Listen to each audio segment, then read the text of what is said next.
Daktari Samia Suluhu Hassan, Rais wa Jamhuri ya Muungano wa Tanzania na Amiri Jeshi Mkuu, Mheshimiwa Musa Azzan Zungu, Mbunge, Spika wa Bunge la Jamhuri ya Muungano wa Tanzania, Mheshimiwa Patrobas Pasco Katambi, Mbunge, Waziri wa Mambo ya Ndani ya Nchi, Daktari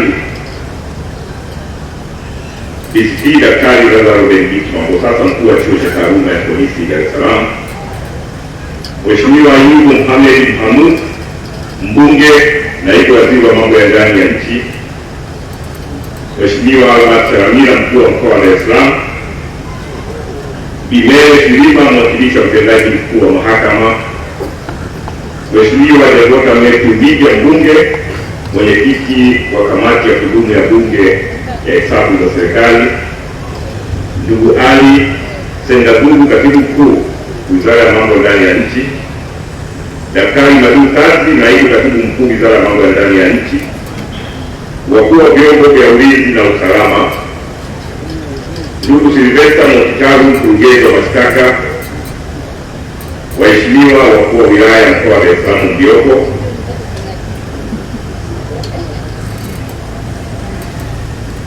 Omar Idi Mahita, Inspekta Jenerali wa Polisi mstaafu,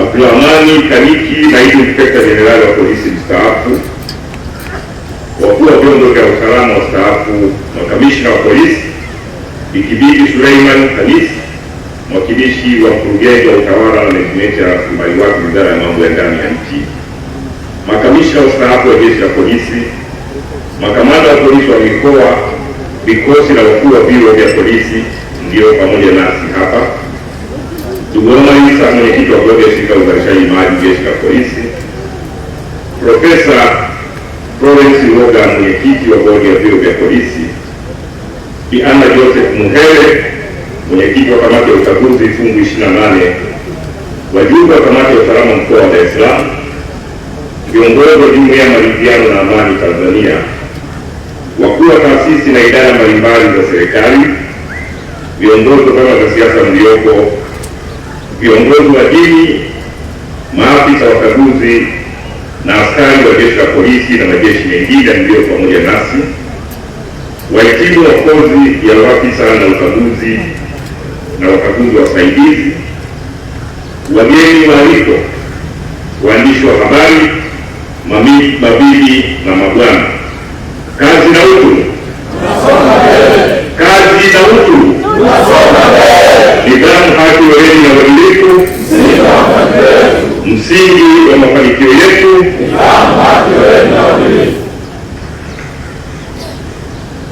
Mheshimiwa Rais, awali ya yote nami naomba niungane na waliokwisha kutangulia, lakini pamoja na wale viongozi wa dini, nitumie fursa hii kumshukuru Mwenyezi Mungu kwa kutujalia afya njema na kuwezesha kukutana hapa leo. Ninatambua wengi wamesafiri kutoka maeneo mbalimbali ya nchi kwa ajili ya kuhudhuria kwenye tukio hili kubwa na muhimu kwa Jeshi la Polisi. Hivyo hatuna budi kushukuru kwa ulinzi na neema aliyotujalia kuiona siku hii. Mheshimiwa Rais, kwa niaba ya Jeshi la Polisi, napenda kutoa shukrani zetu za dhati kwako wewe Mheshimiwa Daktari Samia Suluhu Hassan, Rais wa Jamhuri ya Muungano wa Tanzania na Amiri Jeshi Mkuu, kwa kukubali mwaliko kuwa mgeni rasmi kwenye mahafali ya kozi ya uafisa na wakaguzi wasaidizi wa polisi ya mwaka 2025-26. Sote tunatambua wingi wa majukumu ulionayo, lakini tunafaidika na uwepo wako na umuhimu uliotupa kwa kutenga muda wako kuwa nasi leo ambapo tutafungia rasmi mafunzo haya. Mheshimiwa Rais, tunakushukuru sana.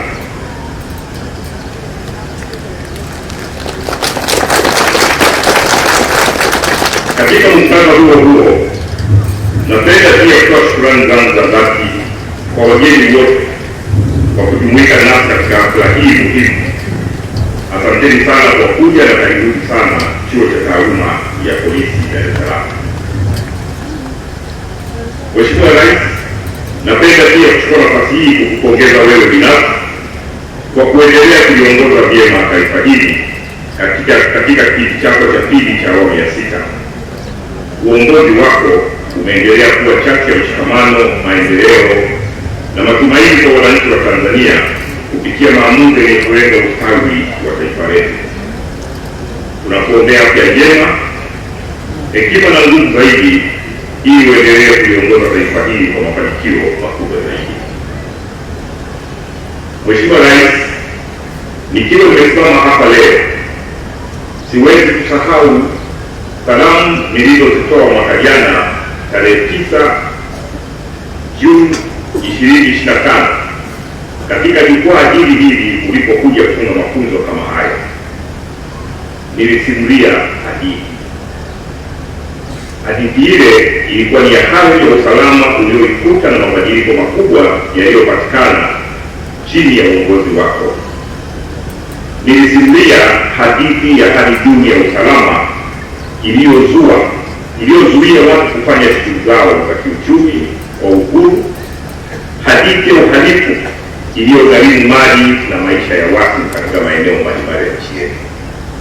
Lakini nilisimulia pia hadithi nzuri ya uongozi wako, uongozi makini ulioweza kubadili hali ile na kuifanya kuwa historia kwa Watanzania. Mheshimiwa Rais, leo ninaomba niendelee kukusimulia wewe pamoja na Watanzania sehemu nyingine ya hadithi hii nzuri, hadithi inayoendelea kuandikwa ndani ya nchi yetu na ndani ya jeshi la polisi chini ya uongozi wako. Naomba nisimulie kwa kifupi hadithi ya miaka 5 ya uongozi wako na hatua ulizochukua kuhakikisha kuwa haturudi tena kwenye hali ile niliyoielezea mwaka jana. Mheshimiwa Rais, mwaka 2022 uliunda tume ya kurekebisha mifumo ya haki jinai kwa lengo la kuboresha utendaji kazi wa vyombo vya haki jinai, jeshi la polisi likiwa mdau muhimu katika mnyororo huo. Tume hiyo iliwasilisha kwako mapendekezo mbalimbali ambayo baadaye ulielekeza afanyiwe kazi kama maelekezo yako rasmi ya maboresho. Yote haya uliyafanya kwa lengo la kuhakikisha kuwa hadithi hii nzuri haiendelei tu kuandikwa, bali pia haiishii kwenye kipindi cha uongozi wako pekee. Maboresho haya ya kimfumo, kimuundo na kisheria yanalenga kuhakikisha kuwa hadithi hii nzuri itaendelea kuhadithiwa hata baada ya uongozi wako. Mheshimiwa Rais, jeshi la polisi linaendelea kutekeleza maelekezo yako kupitia tume hiyo, na ninatoa shukrani kubwa kwako na serikali yako kwa uwezeshaji mkubwa unaoendelea kupatia katika maeneo yanayohitaji uwezeshaji wa serikali.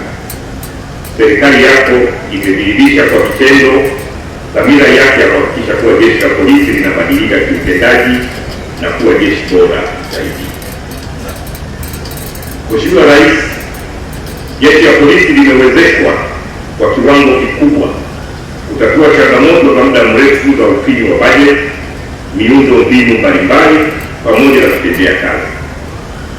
Kwa upande wa majengo, jeshi la polisi limetekeleza jumla ya miradi ya ujenzi na ukarabati wa majengo 320 ambapo limefanikiwa kukamilisha majengo 174 na kuendeleza miradi ya ujenzi na ukarabati wa majengo 146 ambayo ipo katika hatua mbalimbali za ujenzi. Miradi hii kwa ufupi, Mheshimiwa Rais, ni kama ifuatavyo: ofisi za makamanda wa polisi wa mikoa 18, kati ya hiyo majengo 10 bado yako katika hatua mbalimbali, mengi ya hatua za mwisho za ujenzi. Vituo vya polisi daraja A 15, kati ya hivyo vituo 7 vinamalizikia kujengwa. Vituo vya polisi daraja B 29, kati ya hivyo 34 vinaendelea na ujenzi. Ujenzi na ukarabati wa makazi ya askari 139 na 46 kati ya hayo yako kwenye hatua za mwisho. Aidha, tunaendelea na ujenzi pamoja na ukarabati wa majengo na matumizi mengine ya Jeshi la Polisi, ambapo jumla miradi 46 imetekelezwa, na kati ya hiyo miradi 33 ipo katika hatua mbalimbali za utekelezaji. Miradi hiyo inahusisha ujenzi wa bweni la wanafunzi katika chuo cha maafisa wa polisi Kidatu, ujenzi wa madarasa na mabweni ya wanafunzi katika shule ya polisi Tanzania Moshi, rest house, jengo la hospitali ya rufaa Kilwa Road, vituo tiba vya polisi katika baadhi ya mikoa, karakana ya tehama pamoja na majengo ya vikosi mbalimbali vya polisi. Mheshimiwa Rais, jambo la kujivunia zaidi ni kwamba majenzi haya yaliyokamilika pamoja na yale yanayoendelea kutekelezwa yanasimamiwa na kutekelezwa na kupitia kikosi cha polisi cha ujenzi. Jeshi la Polisi lina wataalamu wa kada mbalimbali za ujenzi, wakiwemo wasanifu majengo, wakadiriaji majenzi, pamoja na wahandisi wa fani tofauti za ujenzi, ambao kwa pamoja wameendelea kufanya kazi kubwa kwa weledi na uzalendo mkubwa. Hali hii imeendelea kusaidia kupunguza gharama za utekelezaji wa miradi, kuongeza usimamizi wa karibu wa ubora wa kazi na kuhakikisha thamani ya fedha inaonekana katika miradi yetu ya maendeleo. Mheshimiwa Rais, naomba nitumie jukwaa hili kuelezea jambo hili kubwa. Hapo kumekuwa na slide zinatembea ikionyesha majengo mazuri sana, majengo ya kisasa ambayo ningependa wale wanaofikisha hiyo wakieleza. Haya ni majengo yaliyojengwa si kwa miaka mitano ya uongozi wao, ni ndani hata ya miaka kama mitatu, lakini wakati majengo haya yanaendelea utaona hali gani uliikuta hii. Lakini kuna majengo mengine yataonekana hapo yalikuwa ni majengo yale makazi ya polisi pale Dodoma. Hiyo slide ya mbele ile, utakapoona Mheshimiwa Rais, ile si kambi ya wavuvi, hiyo hapo si kambi ya wavuvi, hayo ndiyo makazi ya askari polisi uliyoyakuta. Hayo hapo si kambi ya wavuvi. Askari walilala humo, waliamka humo, na walikwenda kutimiza na kutekeleza wajibu wao, kulinda watu na usalama wao, na hayo yameishi, yamekuwepo kwa muda wa miaka mingi sana. Umeyakataa na sasa umejenga, umetoa fedha na umehakikisha kunajengwa majengo mazuri ya makazi ya askari, maghorofa yenye floor 4 kila moja. Haya ndiyo yameondoa yale makazi ambayo kwa hakika hata wavuvi walikuwa waishi. Mheshimiwa Rais, umekataa. Haya ndiyo majengo tunayoishi jeshi. Hebu tunaomba makofi mengi sana. Mwingine hali ya kwetu. Pasha. Panda. Nidhamu tueleze na walipo. Sisi ya mafanikio yetu. Na mama vigelegele. Wapi?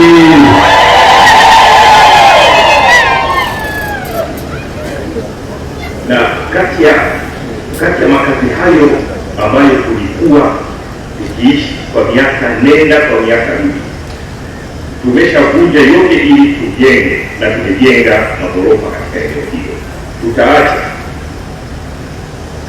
hivyo vibanda viwili kwa ajili ya kumbukumbu ya kwamba jeshi hili iliwahi kupita katika kadhia hii, lakini kwa sasa alikuwepo ama alikuja rais fulani anaitwa Daktari Samia Suluhu Hassan, akatutoa mle ndani, akatuweka sisi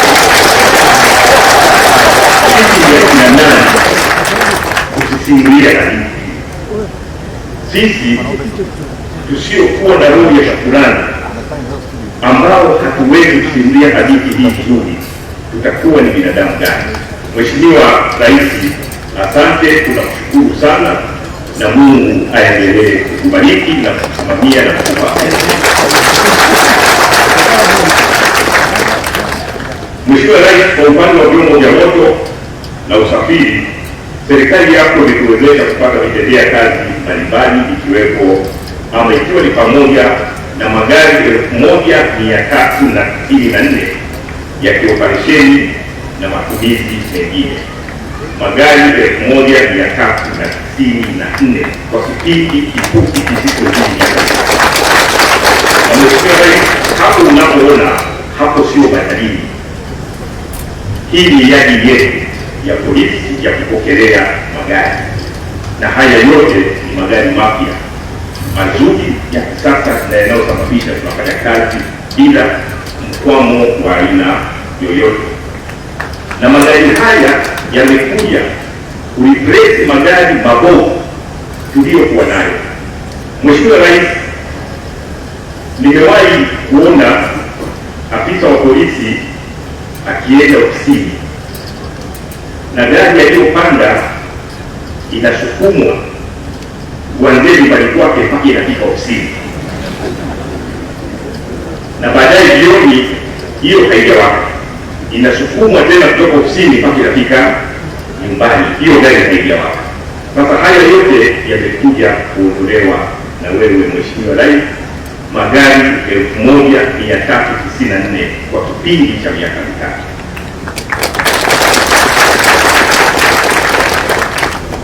Kwa kipindi hicho tumeweza kupata pikipiki 39 za kuongoza misafara na pikipiki 105 za doria, boti 13 za doria, na kufanya matengenezo ya ndege moja, na sasa tuko kwenye mchakato, hatua za mwisho za mchakato wa kununua ndege mpya 2.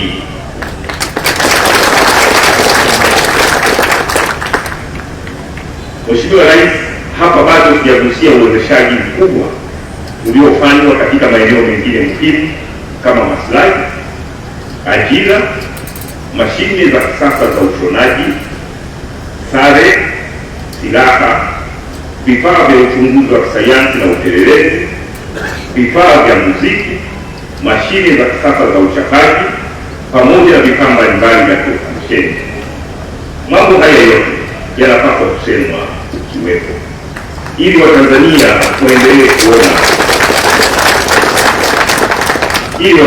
waendelee kuona na kuelewa dhamira yako ambayo imekuwa ikienda sambamba na vitendo. Mheshimiwa Rais, tarehe 22 mwezi Mei mwaka 2026 pale shule ya polisi Tanzania Moshi, nilitoa jumla ya wanafunzi 5514.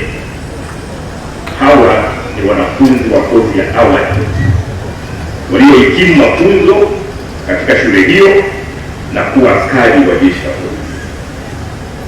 Miongoni mwa vijana hao wapo waliotoka katika vituo vya kulelea watoto yatima pamoja na familia zenye hali ngumu za kiuchumi, lakini wenye sifa na ufaulu uliowawezesha kupata nafasi hiyo. Wapo wenye elimu za form 4, wapo wenye elimu za form 6 na wapo wenye elimu za chuo kikuu. Tulihakikisha tunawafikia wote, hatujamaliza, lakini tulihakikisha tunawafikia na tunawachukua na wanapata ajira ndani ya jeshi letu la polisi. Hii ni sehemu ya dhamira ya serikali yako ya kuhakikisha kuwa fursa ndani ya jeshi la polisi zinawafikia Watanzania wa makundi mbalimbali bila ubaguzi, huku tukiwapa vijana wenye sifa nafasi ya kulitumikia taifa lao na kujenga maisha yao kupitia ajira hii. Tunatarajia kuendelea kupata nafasi zingine za ajira katika siku za usoni. Na Mheshimiwa Rais, ninakuhakikishia kuwa